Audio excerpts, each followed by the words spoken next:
আমরা ছোট ছিলাম, আমরা যখন ছোট ছিলাম, যারা স্কুল কলেজে বা টিউশনে পড়াশোনা করেছেন তারা বুঝতে পারবেন, যখন আমরা পড়াশোনা কম করতাম, মানে টিচার কোনো কিছু একটা সাবজেক্টের মনে করেন একটা কবিতা পড়া দিল, সেই কবিতাটা আমার পড়া হয়নি, হালকা একটু করে হয়েছে, তারপরে আমি টিউশনে চলে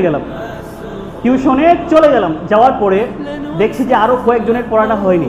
তো যাদের যাদের পড়া হয়নি, সামনের বেঞ্চে যারা বসে আছে তাদের যখন পড়া হয় না, তো মাস্টার সাহেব বা টিউশনের টিচার তারা মারধর করে।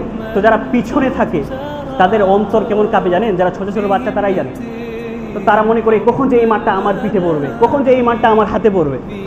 তো একটা ছোট বাচ্চা এইটুকু বুঝতে পারে যে একটু পরে আমার হাতেই মারটা পড়তে পারে, একটু পরে আমার পিঠে এই মারটা পড়তে পারে। কিন্তু আমরা সমাজের মানুষ, এমন মানুষ যে আমরা আজকে যদি কোনো ব্যক্তিকে দাফন করে দিয়ে আসি, কখনো আমরা ভাবি না যে কালকেও সেই কবরের মধ্যে আমাকে যেতে হতে পারে, কখনো ভাবি না।